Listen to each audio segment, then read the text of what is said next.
राम राम साथियों।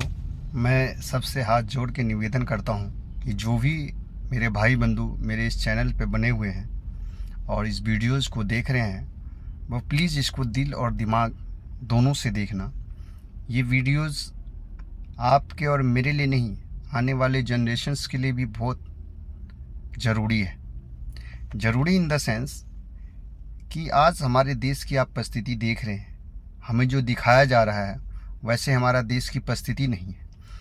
आजकल एक ट्रेंडिंग वायरल वीडियो चल रहा है जिसमें विदेशी जो मीडियाज़ हैं वो ये कह रहा है कि देश को, पूरे भारत को चलाने वाला 4 व्यक्ति है, 4 और चारों गुजराती। उसमें इन द सेंस पर्सन का नाम जो ऐड ऑन किया है अंबानी, अडानी, अमित शाह, मोदी। क्या आपको ये सही लग रहा है या नहीं लग रहा है? आप लोग खुद डिसाइड करना। चीज़ों को समझना चाहिए। किसी की भक्त होना बहुत ज़रूरी है, किसी का फ़ैन होना बहुत ज़रूरी है, लेकिन भक्त और फ़ैन बाद में, पहले देश, उसके बाद अपने लोग, उसके बाद पार्टियाँ। लेकिन आज अपनों को भी कोई सुन नहीं रहा है, अपने देश के बारे में कोई सोच नहीं रहा है। आज सिर्फ पार्टियों के बारे में लगा हुआ है कि भारत में राज्य करेगा तो बीजेपी, नहीं तो दूसरा कोई नहीं। लेकिन उस व्यक्ति को आईना नहीं देखना चाहिए, उस व्यक्ति को गूगल पे सर्च नहीं मारना चाहिए कि हमारे देश की कंडीशंस कैसा है, क्या हम सही दिशा में जा रहे हैं, या जो हमें मीडियाज़ दिखा रहा है वो सही है। गूगल सर्च कर लो, क्योंकि 2014 में जब बीजेपी सरकार आया था उस टाइम हमारा देश का कर्जा 55 लाख करोड़ था, और आज 2025 जुलाई की जो कंडीशंस हैं वो 255 लाख करोड़ है।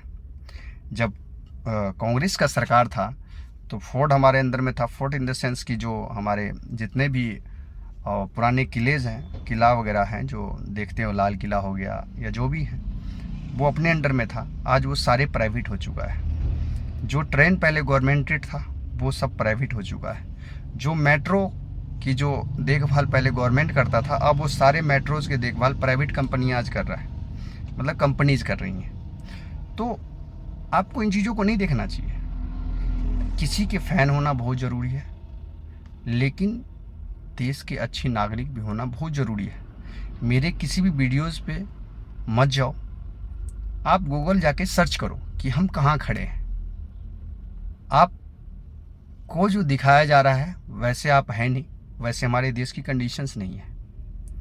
2014 से पहले जो भी विपक्षी पार्टी जीतता रहा है देश में, उन्होंने वही आवास का यूज़ किया जो आवास गवर्नमेंट ने या आम जनता के थ्रू मुहैया कराया गया था।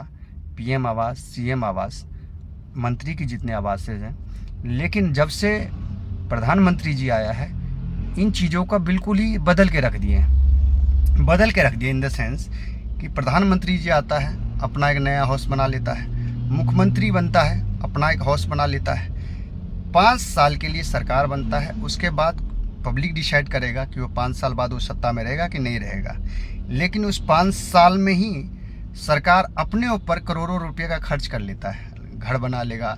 फिर दूसरी सरकार जिसका बनता है वो कहता है मैं उस घर में नहीं रहूँगा, उस घर को म्यूजियम बना दूंगा। आज हमारे देश में जितने म्यूजियम पड़े हुए हैं, म्यूजियम को देखने वाला व्यक्ति नहीं है कोई। म्यूजियम को कोई देखने नहीं चाहता है, न देखने जाता है, न उससे कुछ गवर्नमेंट को इनकम सोर्स मिलता है। पैसा को सिर्फ वेस्ट किया जा रहा है, देश को सिर्फ बर्बाद किया जा रहा है, लोगों को कोई मतलब नहीं है। आप सब भली भांति जानते हैं कि बीजेपी का जब से सरकार इस भारत में बना है, सिर्फ और सिर्फ बहकावे से, और हमें जैसे जैसे जिस दिशा में रेंगते गए, ले जाते गए, हम वैसे ही चलते चले गए। इस देश में मोदी का जब सरकार बना था, उन्होंने सबसे बड़ा लिया था काला धन लाएंगे, आया नहीं। उसके बाद बोला था हर गरीब के अकाउंट्स में 15-15 लाख रुपए डालेंगे, डाला नहीं। उस सब बातों को रहने देते हैं साइड में। आज देश की क्या कंडीशंस है उसको नहीं सोचना चाहिए, उसको नहीं समझना चाहिए। आम जनता कोई भी अगर मोदी के खिलाफ बोल जाए, उसके खिलाफ वो उठ के लड़ाई करने को तैयार हो जाता है। वो ऐसी वीडियो डाले उसको गाली देने लगता है। ऐसा नहीं होना चाहिए। पहले आप देश हितैषी बनो, फिर लोक हितैषी बनो, उसके बाद किसी पार्टी का हितैषी बनो। पार्टी वो बेहतर है जो देश के लिए सोच रहा है, जो लोग के लिए सोच रहा है, जो राज्य के लिए सोच रहा है। पार्टी वो हितैषी नहीं है जो सिर्फ और सिर्फ अपने लिए सोच रहा है। आज दिल्ली में कुल ज़मीन कितनी है, और आप सब भली भांति जानते हैं कि एक एक सीएम का जो हाउस बनता है कम से कम 2 से 3 एकड़ ज़मीन लेता है। 2 से 3 एकड़ बहुत बड़ी ज़मीन होगी, जो कि टॉप सिटी में वो लेते हैं। जैसे कि आप मान लीजिए सीपी साइड में ज़मीन की वैल्यू आप लोग देख लीजिए, और उसकी लागत कितना लगता बनाने में। वो क्या आम जनताओं के साथ मिसबिहेव नहीं हो रहा। इस देश में जब बीजेपी का सरकार बना था तो पहला उनका कहना ये था कि गरीबी हटाएंगे। आज अब स्थिति ये हो गया कि गरीबों को ही हटा रहे हैं। आज आवाज़ उठाने वाले हर एक व्यक्ति को बीजेपी हटा रहा है। ऐसा नहीं होना चाहिए। जो भी मेरे भाई बंधुओं को वीडियोज़ के माध्यम से बुरा लगता हो, उनसे मैं माफ़ी चाहूँगा और ये कहूँगा कि प्लीज़ गूगल सर्च कर लो, देश का हाल देख लो। पार्टी तो आती जाती रहेंगी, हम भी आज हैं, कल नहीं रहेंगे, कल कोई और था, कल कोई और होगा। देश रहना चाहिए।